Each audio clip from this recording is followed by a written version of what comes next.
Step number one, I want you all to understand why listings are so valuable. Take a look at this example. When you're working with a buyer and you find a home that they like and you close them, that's one deal. They might be so happy with you that they refer you to somebody that they know. Okay, so that's two deals. Let's contrast that with working with a seller. Now you can sell the seller's home, that's one deal. They also might refer you to someone that they know if they liked your service, that's two deals. But there are two additional opportunities for client acquisition when working with a seller, and they come from the exposure from the marketing of the home, either by putting the sign in the front yard or by advertising online through social media or websites. Also, there are direct buyers, people that come to your open houses and they don't have a buyer's agent, maybe they just started their search. You can convert those people into buyer clients. So by looking at this diagram, I hope that you fully understand why working with sellers can really grow your business. Number two, so how do I get these listings? You call the homeowners that own the properties that you want to sell. Number three, where do I get these phone numbers? There are many companies out there that sell both the phone numbers, the names and addresses of these homeowners, and they also sell a dialer so you can contact these people through this automated platform. Now, I'm not going to go into great detail about these companies today because I'm going to have a subsequent video, which I hope to upload next week, that kind of relays my experiences with using a couple of these companies, and then you can decide which one is right for you. But I know you didn't click on this video not to know what those companies are, so I will include their names here, and then you can kind of investigate, and then if you check back with me next week, I will relay my experiences using them. Number four, I bet you went ahead and checked out those companies, and you probably saw different call lists, and you're wondering which ones do I need. I'm going to go over that right now. This is very important. You want to reach out for the lowest hanging fruit on the tree, and that's two call groups. Number one, expired listings. What is an expired listing? An expired listing is a seller that listed their property for sale with an agent for a certain listing term, and that listing term expired and the house came off the market unsold. Now, these sellers are my all-time favorite sellers to work with, and there's two reasons. The first one being they like working with agents, or at least they did the first time they decided to work with an agent. So they're okay with paying commission. They understand the value that we bring to the equation.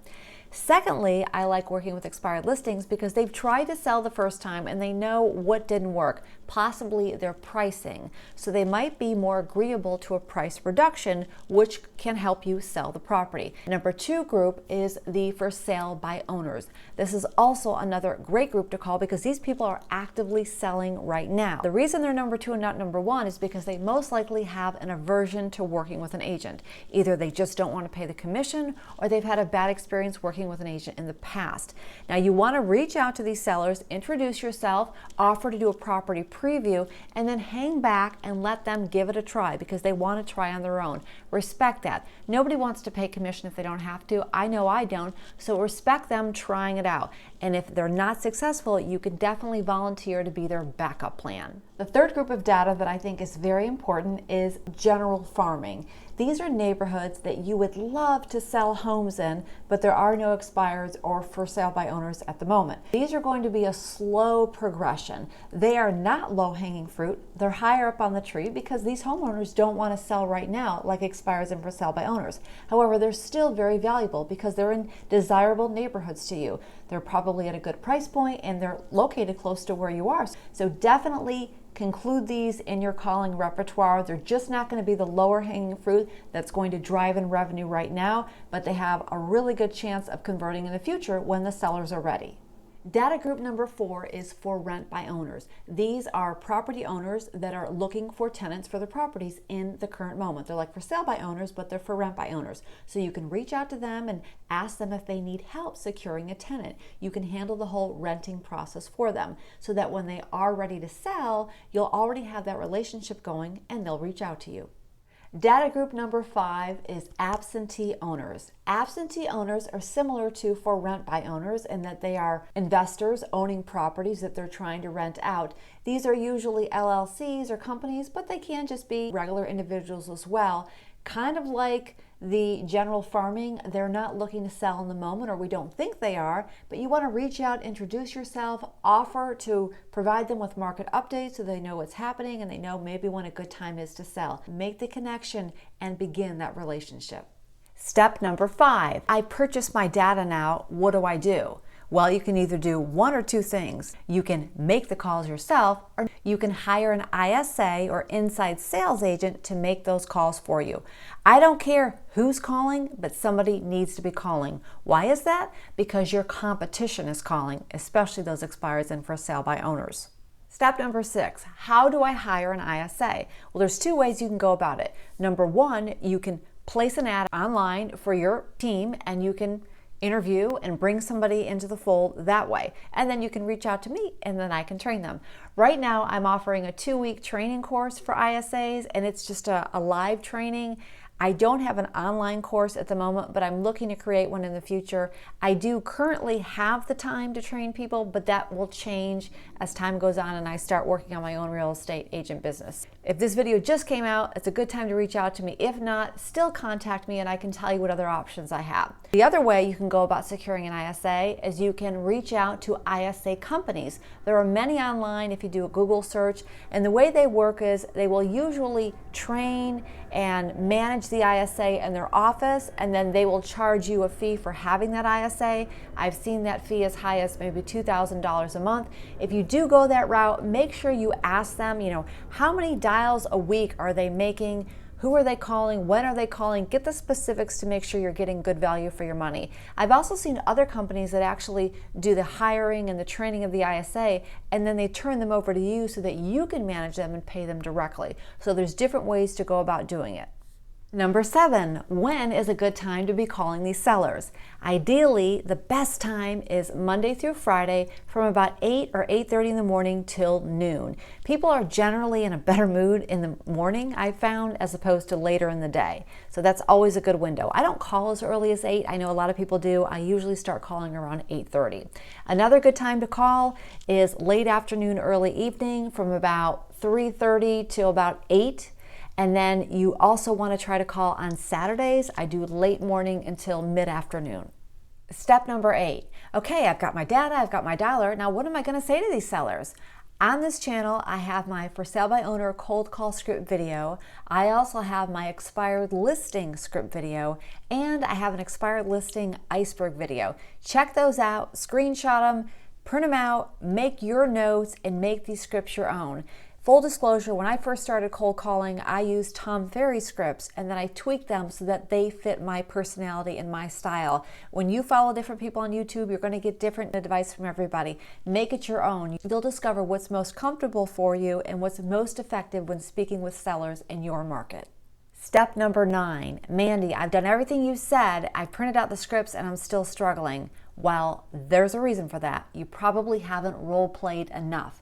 I want you to secure at least 2 different role-play partners. They don't have to be in your market. They don't have to be at your brokerage. They have to be somewhere where you can rehearse these scripts back and forth. You both are going to be on the phones making calls to your sellers. You're going to have different experiences and you can learn from each other. You have to practice. Practice is everything. When I first started out, I had a couple different role-play partners in different markets, and I role-played for a couple years. I role-played with my teams. I role-played with people I barely knew on the other side of the country. You've got to role-play. Role-play is going to make you better. Step number 10, you're going to slowly notice that when you make these phone calls, some people will be receptive to you, but they're just not ready. A lot of times expired listing sellers want to take a break after coming off the market. And we already established that for sale by owner sellers want to try on their own. So you're going to have to circle back again and again until they're actually ready to meet with you. So if you don't have a good follow-up system in place, you're going to lose out big time. You need to follow up. The money is in the follow-up. And it just so happens that on this channel, I have a follow-up system that I use. It's completely free. I use my Gmail account, created a very simple spreadsheet, and I use my Google Calendar. And I've been doing that for years. There are other platforms out there that you can purchase to kind of help you follow up, but this is the way I stay organized. One more note on follow-up. I also want you to email your leads when they're not ready. You want to stay on their radar by sending them periodic emails regarding market changes or what's going on locally. You will stay in front of them. That's a very important piece to follow up. Try to get that email address if it wasn't provided to you with the data and stay in touch with the lead that way. Number 11. I've been trying what you say for the last 3 weeks and nothing is happening. Should I just give up? Am I a horrible cold caller? No, do not give up. It takes a long time to build a pipeline, like 4 to 6 months. So you've got to be patient with yourself in the process. Continue to role play. Continue to stay consistent with your cold calling schedule. Don't make calls at random. Stick with the schedule for several months, and I'm telling you, things are going to happen. Just like going to the gym, you're not going to see overnight results, and you're not really going to see results in a couple of weeks. It takes months. It's the same way with cold calling.